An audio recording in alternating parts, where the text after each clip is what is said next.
I want to welcome back my friend Brett Zalaski to the Business of Fun podcast. We are going to do version 2 of Brett and Dave talk smack about marketing, selling, and the live experience because people seem to love the first one, so why not give you what you want? Brett, what's up, man? Not much. How are you doing, bud? It's been a minute, but I had a blast in the last one with such good feedback, from people that I know in the industry. So super awesome to be back, and congrats on all the success with the podcast. It's definitely been one of my go-to listens. Oh, thank you so much. It's very, very fun to be able to do this, and this is like doing one with you is fun because we get to have more of a conversation. I mean, I have a conversation with everybody, but it gets like a back and forth, and I try not to necessarily always influence the conversations with my opinion when I have other people on. Sometimes because I don't know them as well, but you I know well enough that I can like smack you around, and you can smack me around, and we'll all be having fun. So let's go for it. Let's get a little bloody. Yeah. So let's start out with then, because this was something I brought up to you when we were getting ready to do this thing, because I had a conversation about really the skill level of sales reps in sports. And what it was there was an organization that I'm partners with, and I know I was having lunch with one of the executives, and he was explaining to me how they struggle when they bring sales reps in from outside of sports because the skill levels aren't always there. And I found that pretty interesting because I often had a similar belief, but I wasn't necessarily sure how accurate my belief was. You said that sort of maybe sometimes mirrors some of the feedback and some of the things that are said to you. And I don't want to beat up on anybody because if you don't know something, you don't know it. But I guess I want to start by talking about the things that we want to see reps be able to do better because it'll help them be more successful. Because I think that if there's a void there, then we should be working to fulfill it. So you being more of the sales guy, I'm going to let you kick that off. Yeah, well, I see so many pro sports teams that, when they're doing they're starting and they're doing the training with the reps, a lot of it is, they do a ton of training in the first 2 weeks and they take their foot off the gas pedal. And I think they're doing a reps a service by allowing them to go do the job. But one of the things they need to do is constant training, constant reinforcement. And a lot of what they're given in the first couple of weeks are actually scripts to be able to help them manage the conversation, which doesn't help a rep manage a conversation in the least. And then a lot of times when you talk about that ongoing training, it might be individual, like listening to phone calls or individual role plays. And, that can be really dangerous because, a rep may have the worst phone call of their life when a manager's listening, or they may have the best phone call of their life when a manager's listening. And so the feedback that manager ends up giving them is terrible. Or they role play, and let's say someone's struggling with creating urgency or handling objections like time and money, and all of a sudden they only do one of those in that role play, and then the manager's like, well, I'm done here. I did my job with this person. Why can't they keep doing it? When the reality is, sales comes down to so many things like time management and how are you most effectively spending your time. And we do not do enough teaching and coaching and working with reps on understanding time management, which is to my website, I take in requests. Time management is the number one request that sales reps put in. Sales comes down to lots of moments, like an ability to create urgency in a moment, an ability to handle an objection in a moment, an ability to be able to perform when you actually catch the chief marketing officer or chief revenue officer for a company. And yet we don't spend so much time teaching those moments as we do the entire process, when the entire process is important and scripting is important, but making that transition to help reps in those moments, help reps spend their time most efficiently, that's where we just, as an industry, have just completely dropped the ball. And then the most important one where we drop the ball is this idea, and we talked a little bit about this before. I hear this phrase all the time in sports. You need to know enough to be dangerous, know enough to be dangerous, know enough to be dangerous. That may have been good in the 90s when there wasn't the internet and there wasn't information. But right now, you look anywhere and, there's anywhere from 50% to like 92% of people come to conversations with all the information they need, or they leave the conversation. They do independent confirmation and independent research on their own.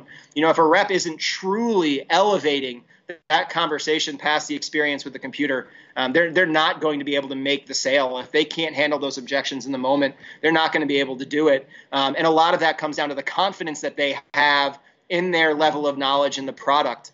the stadium, the team, the sport they sell for, the background information on their organization, the story the organization wants them to tell right now about the moment their team is in. And reps are so woefully prepared for those moments. It's sad. And a lot of times what you find is a rep with almost no knowledge trying and being the biggest point of contact for an individual human and knowing almost nothing about what they should be saying to that person. Yeah, no, you brought up a lot, and I'm glad you touched on the moments because I thought that was a really important point. Two books I would point people towards on this thing, right? Number one is a book called The Trusted Advisor, which you said a lot of people come to a sales conversation with 90, 95%, whatever number, and how accurate that number is like irrelevant. What people want, though, from their sales reps, and this is across the board, it doesn't matter if it's sports, it doesn't matter if it's SaaS, it doesn't matter if it's nonprofits, it doesn't matter what it is, right? Is they want your insights. They need new ideas, right? The scope and scale of change today is rapid, right? So being a trusted advisor and understanding how your experience, your product, your service fits into their needs and helps them get closer to a specific business objective is going to be just tremendously valuable, because I don't know that enough sales reps spend enough time going like, hey, Brett, you're the chief sales officer for X company, right? Who are you trying to reach, right? What are you trying to achieve, right? So let me help you make sure that you're getting in touch with these people, because they have a box that's like 3 doors down from you. So let me introduce you to them. Let me set up a little like happy hour for you before the game, right? Like a little chance for you guys to have grab a drink or something, right? Something like that. The second book, because when you talk moment to moment, that I think is extremely valuable, it's by a guy called Anthony Iannarino, who somehow a lot of people who are in sales in sports have come to associate me with him, and I think that's just because I've been fortunate enough to Anthony sends me all of his books when he writes them, and I get a chance to review them early. And I speak very highly of him because he's a freaking genius when it comes to sales. Yeah, when it comes to sales is the lost art of closing. And so he talks about managing the sales process in steps, right? And you need to understand every step of the sales process, and that kind of highlights the moment to moment thing you're talking about, because it's not like. And I think he put into words what I felt intuitively was that closing's not an event; it's a process, right? Yes, yeah, 100%.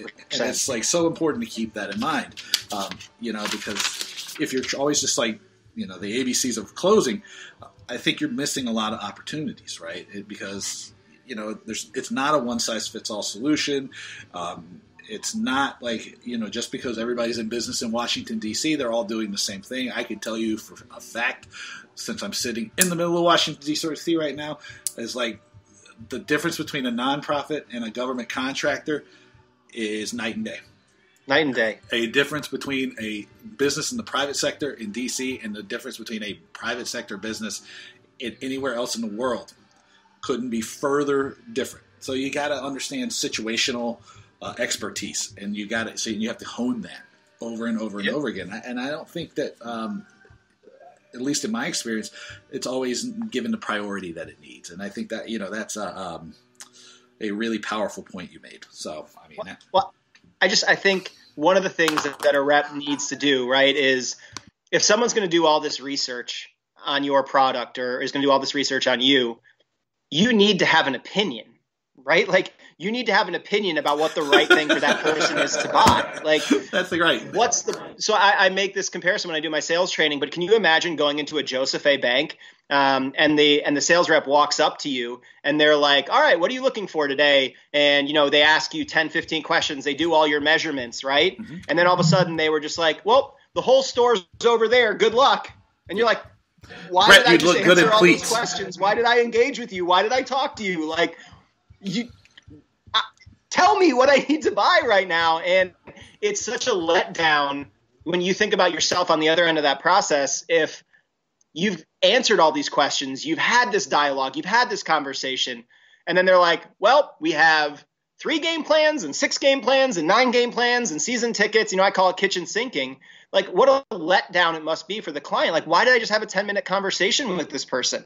What was the whole point of that dialogue if this person doesn't have an opinion? I could have just looked online for this information. I could have talked to my friend who's a season ticket holder and figured out what they like about it. What was the point of engaging with that rep? And yet everywhere I go, every rep is in the like every rep kitchen sinks, and it's one of the large frustration points to me is, whether a rep's selling for a losing team with nobody in the stands or a winning team with a full house. Like it doesn't change, and having an opinion on it, I think is especially in this day and age. Maybe there was a time 10, 15 years ago when people weren't informing themselves to the level that they are now, where not informing them with all the information was okay because they truly didn't have it. But now we need to have an opinion, because all the information is available to them. Well, you need to have an opinion too, because there's so many people who are asking your buyer and your prospect for their money. So yes. Should they have an opinion, right? I mean, having an opinion is not a bad thing, right? It's like if I'm this is not role playing, but if it's let's say and this is sort of how I ended up getting back into the ticket so heavily, is my wife is she runs a business. It's somewhere between $50 and $80 million a year. She does a lot of entertaining of clients, and she wanted to take a bunch of people to a game in Atlanta. Right, it was a business development thing. Right, so she wanted to invite a bunch of like partners from law firms or chief legal officers, general counsels, whatever their titles were. And she was like, "Can you help me get the right suite and get everything?" And the challenge, it was very frustrating because here I am. I've got not my credit card, but I got my wife's corporate card with money to burn, right? Like I'm loading this thing up because I know exactly what she needs. And the frustration was real in trying to get people on the phone who could engage with me as a business person, who could engage with me around the goals and the objectives that I needed to achieve, and who could do a little bit more than just be an order taker. And it was very, very frustrating. And so I think that this idea of like, you don't want to have an opinion for, I don't know why it's become so prominent. Maybe you don't want to offend somebody, or you don't want to upset somebody, or I don't know what it is. It's wrong because, I sat in a very contentious, I wouldn't say it was very contentious, but I sat in a mildly contentious sales meeting on Tuesday, right? And it wasn't because either one of us was irritated or angry. It was just like we were working through the challenge, and the challenge is interesting, and it's not easy to solve. And so the contention was because we were going back and forth on the way to solve the problem, not because we were like adversarial. It was just like, well, what about this? And like, oh, that's like, that idea is not going to work because of this and this. And at the end, the guy was like, well, when do we start working together? Right. So it was like, so a lot of cases, that's just the way people negotiate or like work to a solution. They need to talk it out. They need to push back on the idea because they want to know what the flip side is, because maybe they can only see it one way. And I think it's really important that you be comfortable and confident enough in yourself that you're comfortable pushing back. You're comfortable saying, well, that's not exactly right, sir. This is, or ma'am, this is what you should be looking at and here's why. And having faith in that. You should be the expert in that. Yeah, well, when you have, and this is what I tell reps, there's no downside when you have an opinion.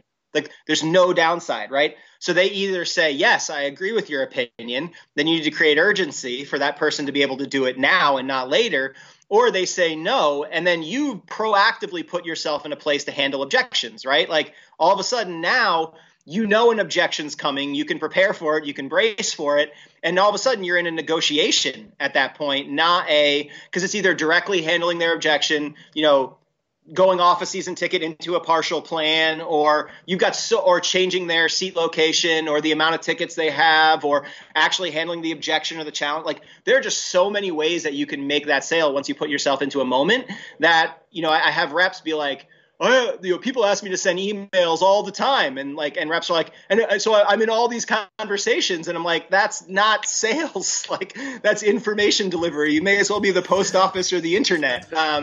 If you've been pushed up to sending me information, you've lost the sale. 100%. And they think sending an email is a positive step in the sales process when it is literally the greatest kiss off of all time. Like, I can count on my hands the amount of people that came back to me after I sent an email, whereas those people that I engage with I push on, I make a recommendation, I have an opinion, we get into a negotiation about it, those people close at a rate that may be, and then this is going to be pretty scientific, I think, but about 1,000,000,000% higher. That's about right. I think that's exactly right. I mean, it's similar to when I talk about my sales process in consulting, which I go, well, in most cases, the closing rate, once somebody gets a proposal from me, is around 85 or 90%. And people are like going, holy crap, like, how do you do that? And I go, well, the thing is I spend so much time qualifying people. I make so much time spent in discovery and like making sure that like I can help, right? So at the point that we get to that you get the proposal, it's like more a matter of like, how am I going to work with Dave? And it should be the same thing, right? Like, don't just rush to get to the point of like a yes or no. Like, go, hey, look, let me have a conversation with you. Let me figure out what's going on, right? Because I'm going to make a guarantee that that probably matches your 1,000,000,000% higher thing, is that if you're having effective conversations, the size of your sales is going to grow exponentially. Because somebody's going to have come to you and gone, oh, well, I need this, right? And they've already decided what they need. But the thing I can tell you as a consultant is that like what you think you need and what you really need is usually very far apart, right?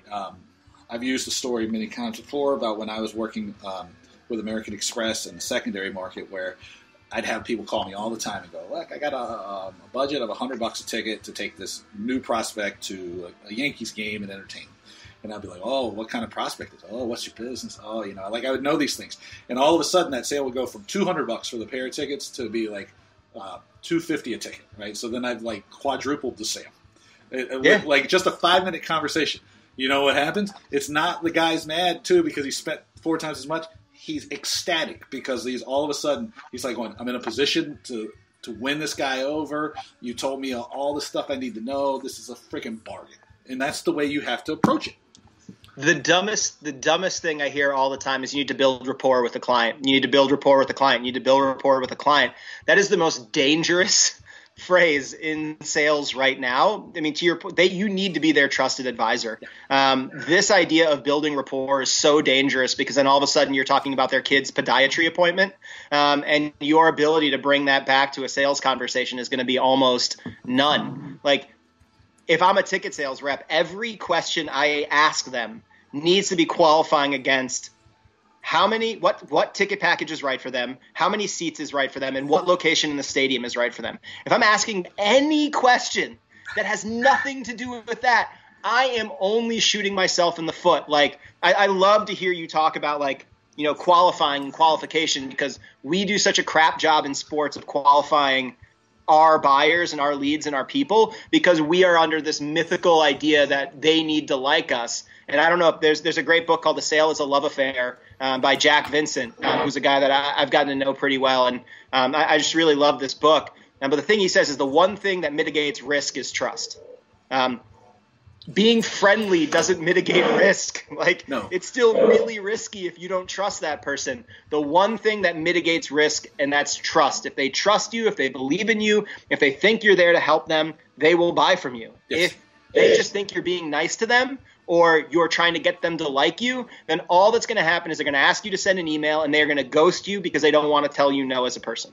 Right. People are mostly not confrontational, number one, so they will try to tell you no in the nicest possible way. But that's the other thing. It's like you can still build rapport and be professional, right? This is incredibly important point, because I see so many bad, like, team building or promotional efforts that are built around the idea of like maybe trying to make the sales reps seem human or likable or whatever, right? The fucking champion, and excuse my language, the championship belts, the tie clipping, all this crap. All it does is it knocks away from that trust, right? Because if you're like sitting there and you're like the CMO of an organization and somebody calls me up on the phone and I'm like clicking, who the hell is this guy? And I see tie clipping, I'm going to be like, that's not a professional. One of the things I remember, like very early on, I used to deal with some big I still deal with some big financial firms. But I remember being at the ALSD conference in 2015 or 2016 when I think it was the person who was responsible for getting the tickets for Goldman Sachs, I believe. But the example doesn't matter, and the person doesn't matter, because this example holds true no matter who I'm talking to. Was like begging that you would put people in a position that were professional when dealing with like companies like Goldman Sachs, or like when I was dealing with American Express. It's like, be a professional, be able to add value to the relationship, be able to have an opinion, be able to help solve a problem, help put me in a position to be successful. This is the thing that I was at Intix in January in Dallas, and one of the people I worked with at American Express stood in line after my revenue seminar. Like, he was like, I hadn't known him for 15 years, and I was like, and he was like, well, we haven't seen each other in a little bit of time. I didn't want to just rush up on you. And I was like, and the conversation was about how much value and how much they could trust me. And I was like going, yes, that's all it is. And they still trust me to this day, because they still come to me from time to time to ask me for ideas and ways to solve problems. Trust.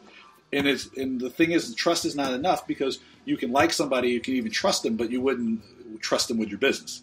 You need to send a sense of professionalism and dedication to your job that gives people the ability and the desire to want to trust you to invest their money with you, right? Because that's what they're making. They're making an investment in their success in you.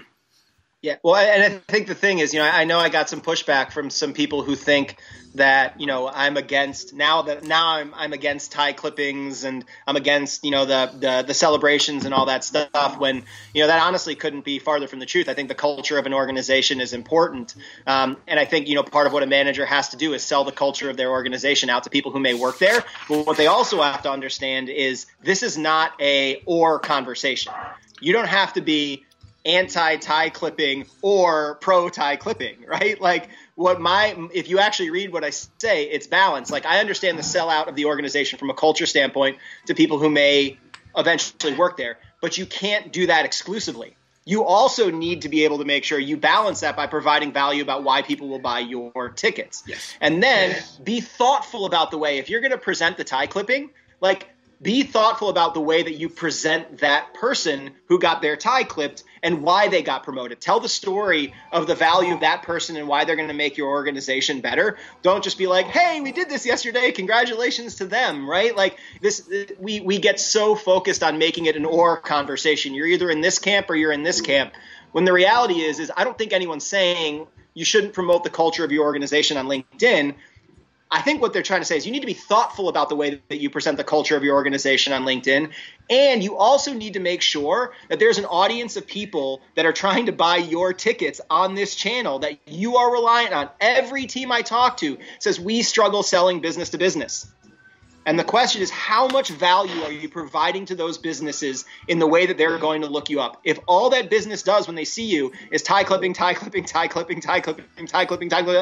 over and over and over again, they're going to form an opinion that you don't care about adding value to their business. Right. But if you do both and you find ways to add value, they'll look past the tie clipping because they'll understand the culture, or spend more time talking about why that tie clipping was important and what that rep did to be able to earn that, so people understand why that's a valuable piece of the culture of your organization. But just doing that exclusively or doing that without explaining it, that's where the big challenge goes outside of that. And again, every team I talk to, what's one of the things we struggle with? We struggle with business-to-business sales. Yeah. Like, look internally just a little bit. I can make a small fortune off of helping people become more successful at B2B sales. If anybody's looking for help, B2B sales, my email address is david@davewakeman.com. Absolutely. But no, it's absolutely true. It's not that that's the same kind of pushback I get. It's not that I have any problem at all with the culture, right? It's like, yes. Because I know how important it is, right? Because being a sales rep or being in any of these things, these jobs are tough. They're not easy. I mean, people who think they are, they're misguided. But the thing is like, you don't do all of this like rah-rah stuff at the expense of the ultimate success of the sales rep in the organization. You can promote people in the right way. Using some of these things But it's like too often it falls into the thing where like the only thing they're worried about is culture, and then it like becomes that's the only thing, and then it becomes we were talking about before, catching up. It's like if you're only only listen to Fox News or you only listen to MSNBC, you only see the world one way, and all it is becomes sports biz reps and sports biz people liking and commenting and clicking on and sharing these quote unquote culture photos and things, and does nothing to advance the sales rep's ability to develop business to business connections and provide value. I go online and it's like and LinkedIn has become all partial plans and tie clippings, and it's like and friends and family discounts. Don't forget those friends and family discounts, Brett. And neither of those, right? Like, or any of those actually help you sell tickets to businesses. Like, none of those things do on the platform that that LinkedIn as a platform should be used to two things: sell business to business tickets, and support hiring great people into your organization. Those are the two things that I would look at LinkedIn as. And so I want to make sure that if I'm a manager or a director, that not just mine, but all of our reps, all of our people, that it is balanced in the way that they do it. And as a manager, mine may be 50-50, but a rep should be like 90-10 value they bring to businesses versus partial plans and culture and all the rest of that. As a manager, I'm going to balance it a little bit more, and I'm probably going to put it towards, what my selling percentages is. If I'm a 50-50 seller manager, it's probably going to be about 50-50 on that. If I'm an HR person, it may be more about culture overall. But if I'm a sales rep, 90% of what I'm going to be doing is at least going to be focused on selling to businesses and not partial plans, not friends and family officers. Selling and providing real value through that platform. And I'm gonna throw this out here because this is something that I've used. This is like a sales tool for me now. It's like, and I'm gonna hold it up so you can see it, and I'll take a picture of it and put it on Twitter in a few minutes because I'm gonna post this after we get done with it. Here is 125 ways that you can create content that creates value in the business-to-business sales process that I've created over the years. It needs a little love. I've had this thing for at least 3 or 4 years now, and it looks like a treasure map. What do I find if I follow those? I find sales if exactly. I follow those? Yes, you do. The truth is that you find a lot of sales if you're me, because that's like magic. Because people are like, well, what does content mean? Or like, how do you use content for this? And I go, well, here's like 125 different ways, and like there's no like set formula, but these are all the different ways, and depending on what you're trying to do, you can just create what you need, right? And any sports premium sales team that wants to open their doors to me, my evil ideas. So using some of this stuff in this context is like something I would love to do because they are so they could see such a boost from some of these things, right? And I think what happens is you get so used to doing things one way that sometimes it's tough to get shaken out of your complacency into doing something else, right? And there's like so many great. It used to be on the Florida Panthers website. It was like the greatest endorsement and testimonial for premium seating that I've ever seen. Right? It was great. The guy there was like, I don't remember the name of the company. It was some guy. Maybe it was a construction company. He goes, through this Florida Panthers like premium seating community, I've generated $3 million in new business for my company. And I was like, oh, yes, that's exactly right. That guy's going to renew. Yes. He's going to forever, renew in forever. perpetuity. Right, exactly right. I was like, that's the greatest testimonial that you should have up there. That should just be it, full stop. You come to a Panthers game and sit in the premium, and we create opportunities for you to make money. Boom. Yep. People are going to pay attention to that, right? I mean, maybe it's a myth of like, there's like so many people who are just taking their kids to games, or they're doing this, or they're going for fun or whatever.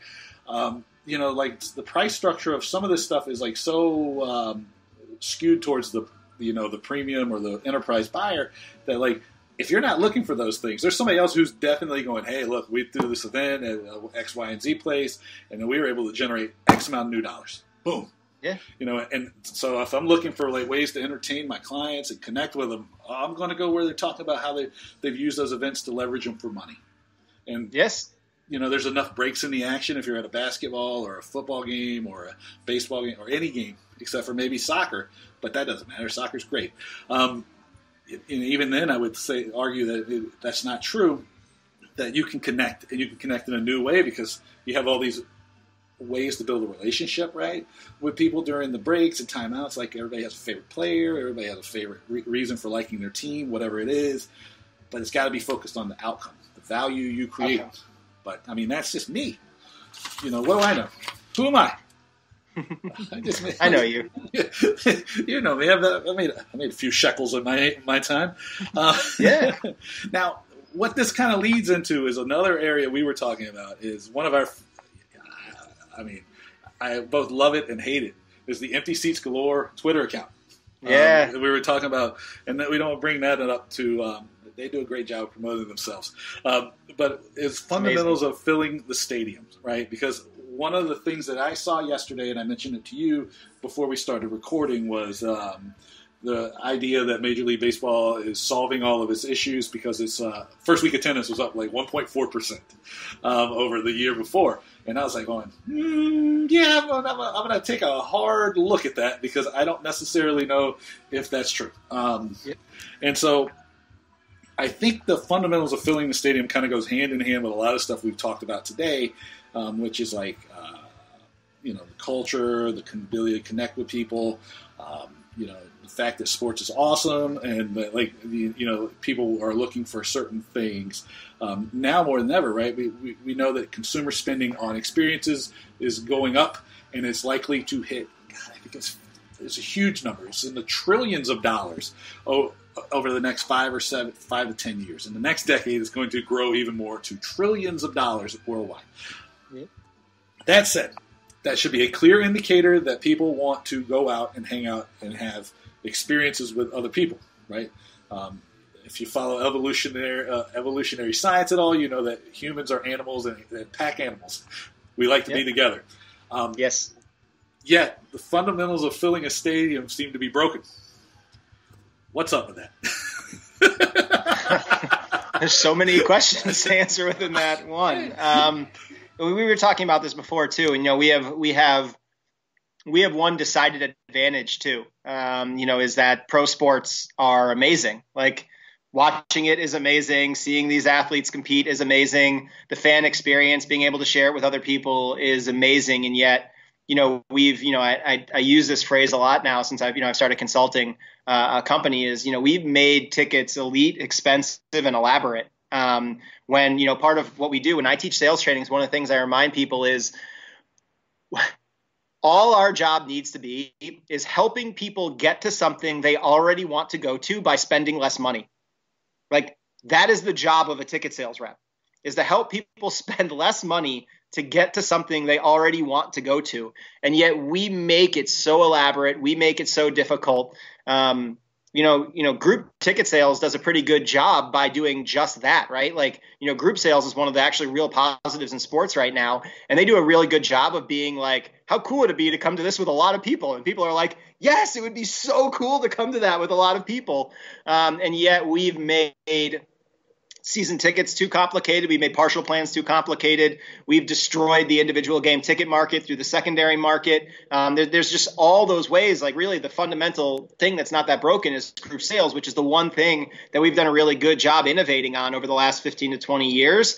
And yet we've done such a poor job innovating on literally all of the other ways that people find themselves getting into a stadium. And we talked about this before, but the innovations that we do make aren't innovations. They're subtle changes, not innovations on it. And I think one of the things that we need to do going forward is really take a look at season ticket sales, partial plan sales, and individual game ticket buying experience, making them less elite, making them less elaborate, making them less expensive, but more importantly, truly innovating in those areas to be able to make sure that we empower fans to want to be able to make those purchases again. Because if at some point all we're going to have is group sales to fill a stadium, we're going to be screwed, because we cannot do that in that bulk without having a million sales reps for every single one of those games. So we need to fundamentally fix those areas of the business that are truly lacking right now.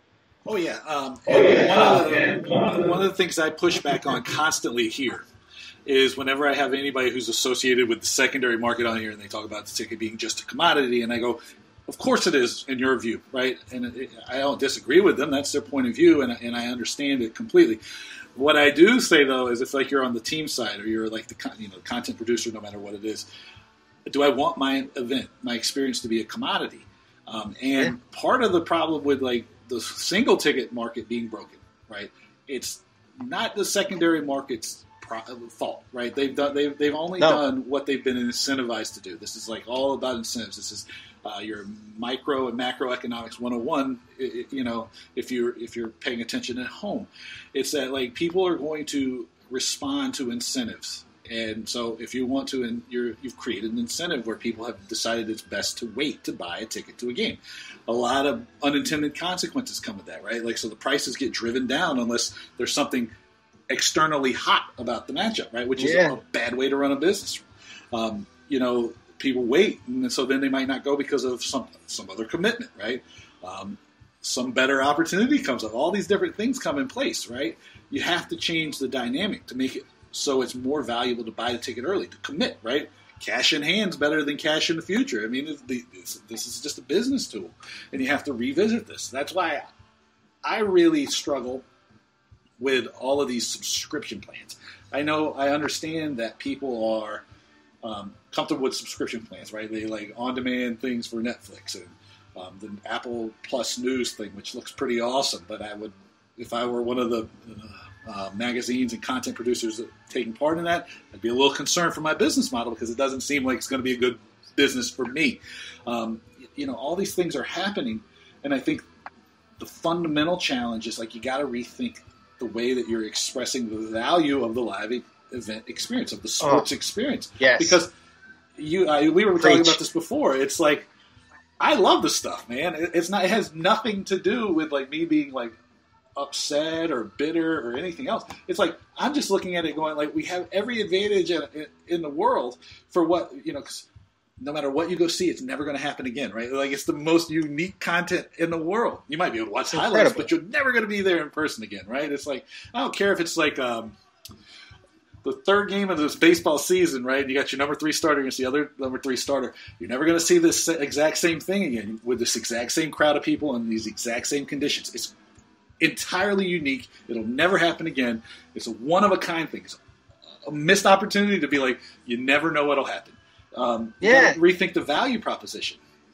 The second thing is like, I'll try to tag it or I'll send it out on Twitter, was Ian Taylor, who's my friend from the UK who works with Big Dog Agency. But his big client that he works with a lot is Feld, who Feld puts on the Disney on Ice, and they used to put on the Circus, and they're based here in D.C. But he was talking to me about, we're so sales-oriented in the States. We got to, and I think that marketing is broken in the way that sports teams are doing it, right? I think for so long they've outsourced so much of the marketing and advertising that is done to partners, right? Because Nike does a great job of marketing their athletes and their partners and the teams they support, right? Under Armour does a great job. Anybody who's a partner, right? The TV stations, because they want you to watch on TV, right? They all do a great job of marketing. That a lot of cases, the teams aren't doing a very good job of marketing themselves. And that means marketing the value of coming to the game, marketing the story of their season, telling the story of their athletes, doing all these things. They do a lot of cases, a job that could be readily improved. And I think that's another thing, and that'll help with the value of the tickets and the packages and the season tickets, right? And the third thing, because I've gotten long-winded here, is to always not be afraid of failing, but be afraid of not trying something new. Because right now we're talking about the AAF, right, and how the league changed and collapsed. And we were talking about, we had another example that we were using before, but the thing is that people are trying. They might not succeed, but there's no it's not bad to fail at things. I fail all the time. I mean, ask my wife. Ask my son. They'll tell you. I'm a complete and utter failure most of the time, but the stuff I get right after I've tried a few things is awesome. And I think we have to become more comfortable with taking risks. Not crazy risk, but prudent risk. Because prudent risk is how you grow and innovate and create new value. Yeah. I said a lot. I don't know if I said anything. No, you did. The other one we were talking about was the Oakland A's, right? There's been some pushback from people that I know with their all access membership about, maybe that devalues a season ticket. They empowered their fans to believe that they could be a season ticket holder of a team, and they saw 7,000 people step up and say, I want to do that, right? Like, you can say whatever you want and you can fall into whatever camp you want. I will always fall on the side of the positive that was a gigantic positive for the industry. Someone tried to innovate on season ticket sales, and it worked in a way. And again, you can talk about the integrity of the season ticket. And do I believe they cut into the integrity of the season ticket? Maybe a little bit. But at least someone tried to innovate on a product that everyone else is just, instead of trying, just being like, well, the season ticket's dying. What do we do now? Like, waiting for someone else to tell them. And the A's said, screw it. We're going to give it a shot, right? Like, we are going to try to innovate on a product that has made a decision to not innovate. And congratulations to them, because it worked. Like, it worked. And if you're innovating and it didn't work the right way, you can still innovate some more. Because you have data that's telling you what people like and what they don't like. If nobody buys what you're selling, all you know is that nobody wants it. So then if you don't change it, you're an idiot, because you have to change, right? That's feedback. That's, It's not like, well, I guess the season ticket is dying. No, well, okay, the question's not, what do I do because it's dying? No, it's like, well, how do I make it so people want it? I mean, So one of the things that frustrates me the most about working with marketing departments in sports, goes back to something else you're saying. I mean, please disagree with me, but the one thing that sports we say this all the time, sports, big brand, small business, right? Like, that is one of the fundamental challenges of selling sports, big brand, small business. So every time I worked for a team where everyone was like, well, what's the brand of this? What's the Big B brand? What's the Big B brand? And I'm like, I think people know who we are. Like, I think part of what we need to do is to the point you're saying, we need to tell the story better. Like, we need to be a little bit more tactical in the way that we tell the story and how that fits up to the big brand, as opposed to just thinking big brand, big brand, big brand, big brand, big brand. And then that's great. But if you have 3 people in your stadium, that is just going to absolutely destroy the value of anything you created from a big B level. That storytelling from a marketing department is so critical. One of the things that, I go back to this all the time, and I'm sure people want to like hit me over the head with a chair in it, but, we had the largest average attendance increase in Major League Soccer in 2 of the years where the Crew had their worst seasons in the field in Columbus. And part of the reason that we were able to do that was because we were so synchronized. Like, we were going to be we're going to be Columbus's team, right? Like, we were going to be Columbus's team. And that wasn't a knock on anyone else. Ohio State had the tradition. The Blue Jackets had a gorgeous new downtown stadium and a fun product to be able to be at. The Clippers could beat us on pricing and had a new stadium. So we needed to be Columbus's team, because we made a decision. That's a culture of what our sport is, to be the heartbeat of a community. So we were going to be Columbus's team.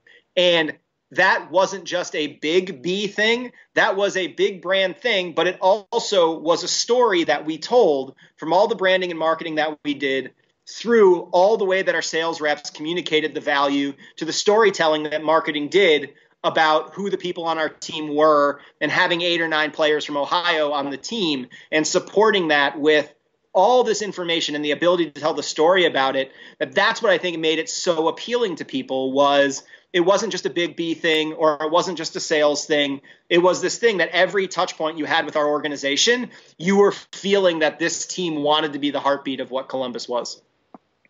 No, that's a good example, because you talked about the Big B brand, right? And I think a little bit we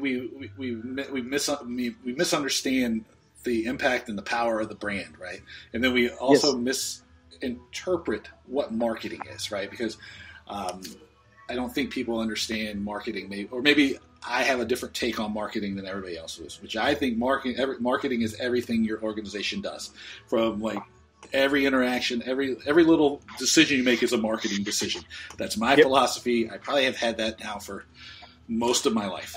But you said that I think people know who we are, and that may be true.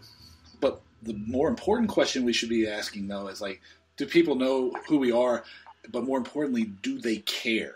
And I think that that's the big challenge, because number one, there is a big branding problem with most teams, and it's because I think they've forgotten how to market themselves, and they've kind of become so homogenized, right? I think it was the Atlanta Hawks who went through a big rebrand a few seasons back, and their CMO at the time, I don't know if she's still there, she was talking about like how if we stripped away all of our advertising and our marketing, you wouldn't, or all of our branding and our advertising and marketing, you wouldn't know we were anything, we weren't the Boston Celtics, or we weren't the Miami Heat, or we weren't anything else. I think it's very important, because we've gotten to the point where we try to be so risk averse and so like similar that we've created something that people, they might know who we are, they might even know what's up, but do they care? And I think that lot of that caring has gone, right? Because like you just brought up Columbus, right? We want to be Columbus's team.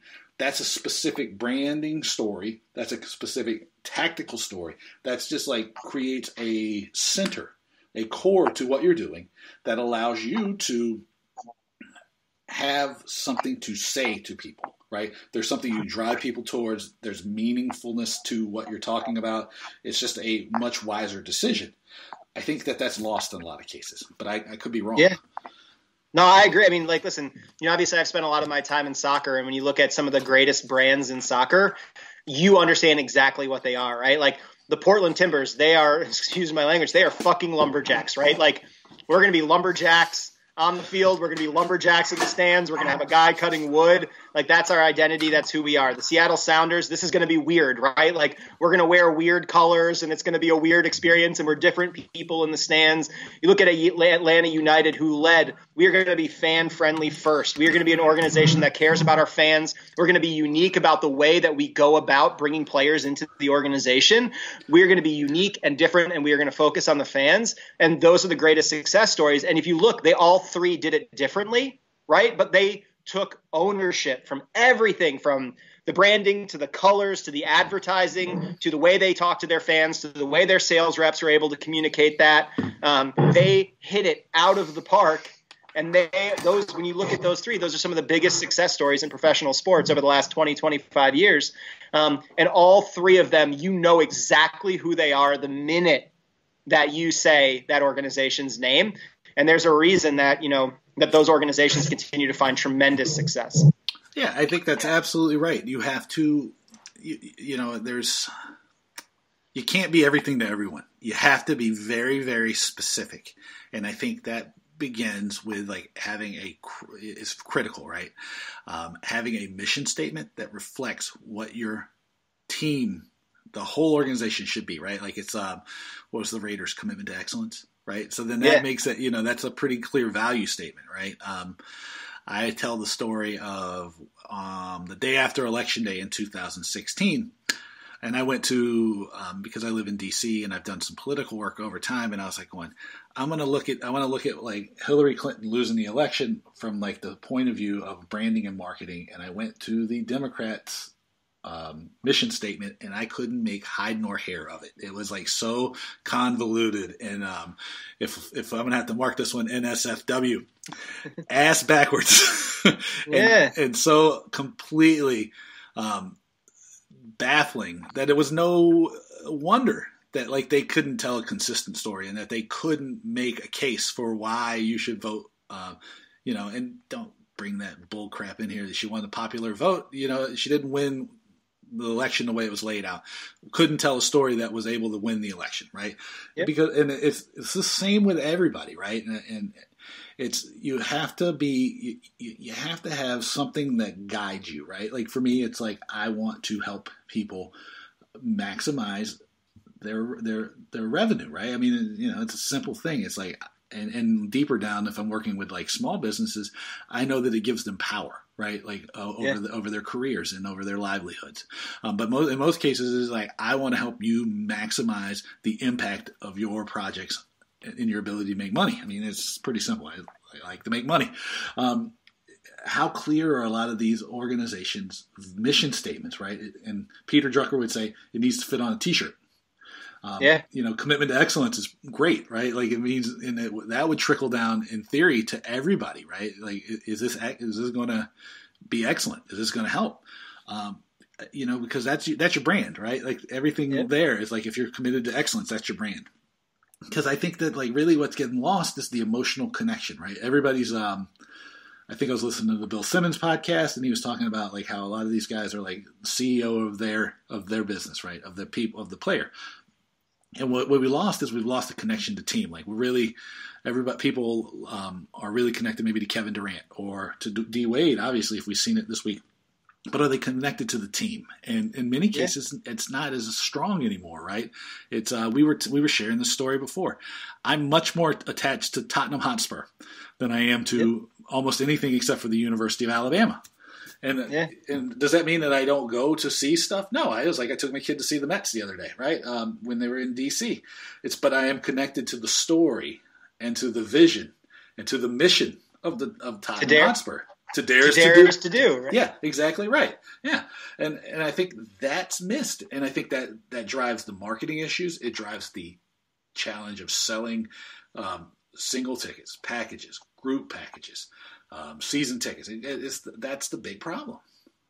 Well, so two things to that. First, the players have done a better job of telling the story than the teams have. Right. 100%. Like, and that this is going to sound very harsh to the industry, but that should be very embarrassing to us as an industry, that players who have absolutely no formal training in any of this have partnered with brands outside of their teams to tell a better story than we can tell about them. And we need to really take a look at that, which, kind of brings me to my second point is all these questions get asked, right? Like, how's this going to help us fill seats tomorrow? And I think that's the fundamental problem that the teams that are in these positions need to have, which, by the way, is what, like 75, 80% of the industry right now, is you're not going to fix the problem tomorrow. Yeah. Like, you're not going to fix the problem tomorrow. The actions you take today, and this is one of the best compliments I've been paid. I just finished up a long-term consulting assignment, and it came in as a way to being like, all right, how do we fix ticket sales right now?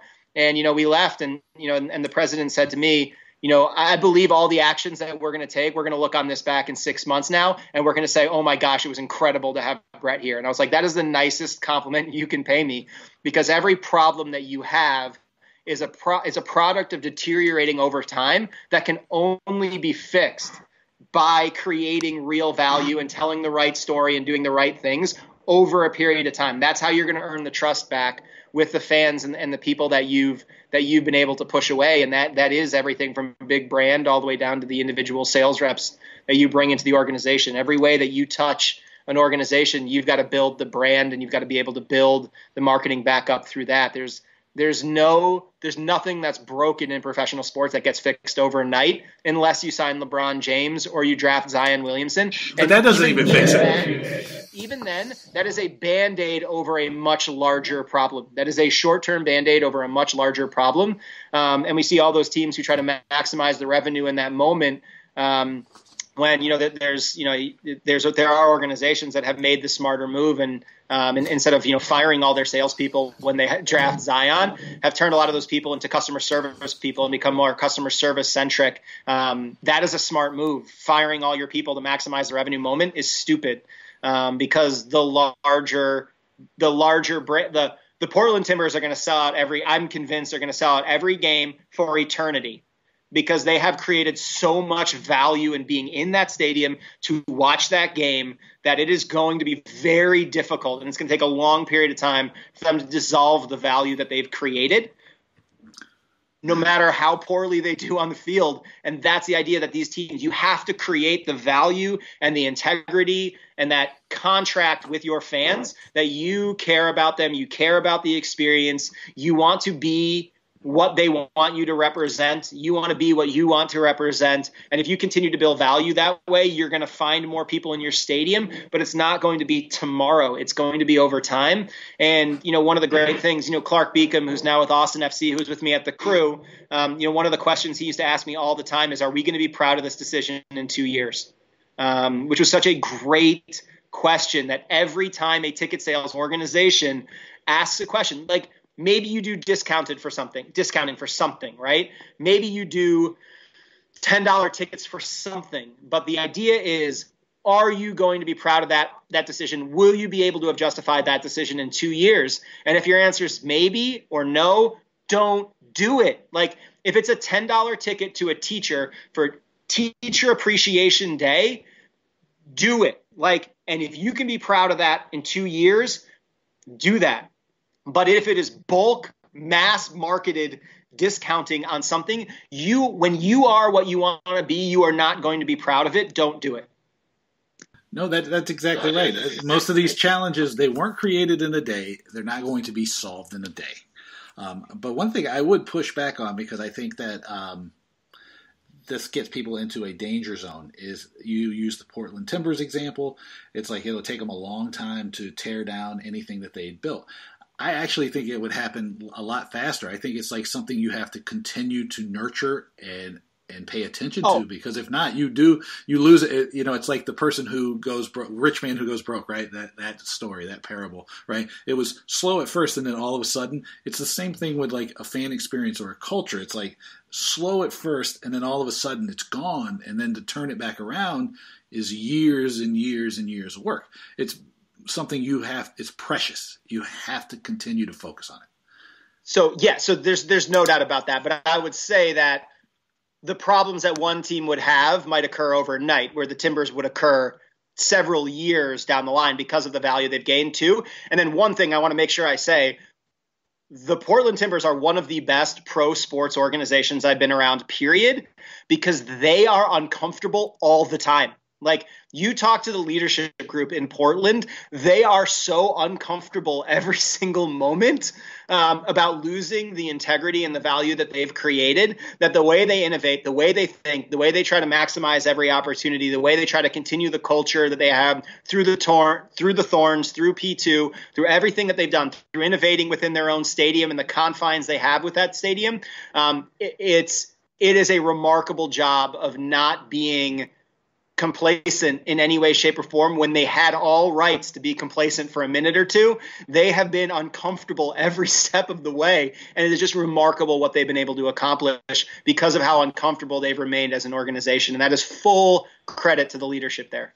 No, that's awesome, because that's the example that people give anytime they visit the football offices at the University of Alabama, is that everybody's constantly uncomfortable. And I think that's like really a commitment to excellence, because what got you to where you are today is not going to get you to wherever you're trying to get to next, right?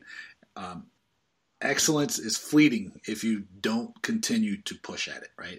Yes. I try to never rest on my laurels as far as stuff that I do, right? It's, I'm always pushing, right? Like we talked about this before. It's like I'm always trying to figure out how to make this podcast better. I'm always looking at ways to like make, things I'm writing about and thinking about. I'm trying to just get better all the time. It's just a never-ending process of innovation. And I think that never being comfortable and kind of always focusing on how I can get better, it makes people uncomfortable because it's so unusual, but that's how you become excellent. And I think that's maybe the point we need to like drop on people. It's like you got to kind of always be what is it, like a clam or an oyster or how do you make a pearl, like the sand, right? You got to kind of have that same sort of mentality about how you're going to approach your job. It's like I got to kind of always like be grinding on that sand because it's bugging the shit out of me, and So I want to make a pearl. Just wrote a blog that I just saw a little while ago that just hit me in the face like a 2x4. I don't know if you saw this one. It's about the couch in the nice theater with all the tape on it. Mm-hmm. And I thought it was one of the most important things that a pro sports team needs to think about every day is, Seth Godin wasn't upset at like the second, third, fourth, fifth, sixth, seventh, eighth person that put tape on that couch. He was pissed at the first person that put tape on that couch that said this couch was worthy of putting tape on it, because that gave permission for every single person after that to continue to devalue the couch. And I was like, oh my gosh, like every sports executive needs to read this, because there are so many organizations that just need to throw out the couch right now, right? Like just pick up the couch, throw it out the window, and make sure that it's it's taking a step back, taking responsibility for putting tape on the couch, and then throwing that couch out and spending the money to buy the new couch, because that is what true greatness is understanding the mistakes that you've made, and maybe you've been a part of them. I have been a part of discounting. Like, I don't ever want to pretend I'm above any of the stuff that I'm talking about, but it doesn't mean that it was right when I did it. And I know what it feels like when all of that has caught up to you and you're almost trapped in this moment, and you got to stop putting tape on the couch. You just got to throw the couch out. Yeah, no, again, we know that I am probably the most vocal opponent of discounting in that touches sports and entertainment anywhere. Yeah. I know this because I've made the mistakes, right? It's like just like you said, I made the mistakes. Learn from like my stupidity or Brett's stupidity to like not do it yourself. I put tape on the couch. I'm one of the people that put tape on the couch, and I just need to understand that the value that couch takes away from the value of what the theater is very replicable to the damage we do when we tell a season ticket holder they aren't valued by putting out a $7 ticket. We see the short-term gains. What we don't understand is the long-term damage that we do in the process.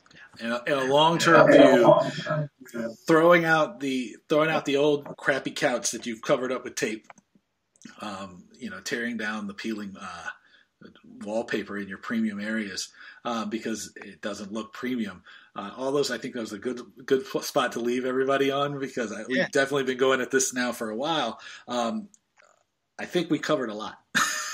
Yeah, no doubt. We always seem to take the conversational rambling approach, which I love more than anything else. Well, people don't get if it's not you, I don't get the chance to necessarily go back and forth about stuff, because I try to be respectful of the people who are coming on, and they're experts in stuff I'm not necessarily an expert in. But you are like more like somebody I can talk with. Like if it was a little later, we could have beers while we were doing this, and it would be great. Absolutely. I think that's some of the best podcasts utilize alcohol, right? Like, I saw when they were drinking wine. I was like, that's my kind of podcast right there. Yeah. But before, absolutely. Where do we want to point people today, though? Just for you.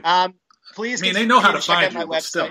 Yeah. Please continue to check out my website, empoweredsalesperson.com. It's completely free. It's the coolest thing I've done in my career. The fact that we get so many people on that site every single day at this point is so cool to me, that people actually really care about the develop. I mean, it still gives me hope, right? Like empoweredsalesperson.com. Every time I don't post an article and I wake up and I see that 50 people have read it, it gives me a lot of hope that people in this industry still really care about selling tickets and doing the right thing. And so, I know we may have tried to blow up that concept over the last hour or so. There are lots of people in this industry that still want to innovate, that still want to do the right thing, that may be constrained by some challenges they have right now. But the more they listen to people like you, the more they read the stuff that goes up on my site, I hope the more empowered they feel, that when they get that moment of power, that they're going to want to make those changes. They're going to want to innovate, and they're going to want to do it. So empoweredsalesperson.com, and all my contact information is on that site. So of course we'll tag you in the show notes. And one thing I want to make, final point I want to make, is that I hope that this didn't come off like we're beating up on people. I just always am like you said, I want to make people feel just slightly uncomfortable, because I just want them to question the things they've always assumed, right? That's always my point of view, is like, what if this isn't true, right? This conventional wisdom, what if that's not right? And that's really where my point of view is. I'm just contrary, but not because I'm angry or anything. It's just like, because I don't want to be blindsided, because I've followed, I'm like a lemming jumping off of a cliff. I want to just be like cognizant of there's a lot of different ways of looking at things, and I might be able to take an opportunity to make a lot more money because everybody's looking one way and I'm looking the other. Well, I mean, the last thing, I don't come to any conclusions with having beaten myself up first about it. Like, I am the first person I beat up with any of the opinions that I feel aren't good, because I've made every single one of those mistakes, and I'm most of my sales training is written from the things where I just kept bashing my head into the wall, doing it the wrong way until I found the right solution. And like I said, all my points of views are cultured in the point that I care to learn and I care to innovate. But I also know that I've made all those mistakes first, and I know that I want to avoid those mistakes, and hopefully helping other people avoid some of those mistakes will help the industry and move the industry along. And again, that's one of the things I've always appreciated about you is while we agree, I would say a good 90-95% of the time, I appreciate that, we talked about earlier, you take an opinion on things, you take a stance on things, and you can agree or you can disagree, but there's no way that dialogue and that conversation, that debate doesn't help the industry 100%. Well, thank you for that. And I try to, I try not to be like militant in the stances I take. Because it's not like I won't change my mind, except for about discounts. Yeah. that's gonna go on my grave, on my tomb. It'll be like, don't discount, dummy. But other than that, yes, there are worse gravestones. Oh my gosh, yes. I when the people who are discounters, they call me and I go, we really don't have a lot to talk about. There's not much we can talk about here. But other than that, yes, it's just like it's a constant focus, and as much as anything, using this platform that I've been fortunate enough to develop, pay attention to guys like Brett, right? They're because it's this. Pay attention to guys like Mike Guffrey, Troy Kirby, Kathy Burrows. Those people, Lance Tyson. They're not always going to give you the answer that you want, but they're going to try to give you the answer you need. I'm sure that if anybody's been listening to this thing for a while, that's true for me. And, so I want to thank you for taking the time to do this thing with me today. I'm sure we'll do part 3 soon. Yep. And so I just challenge people to check everything out. So until next time.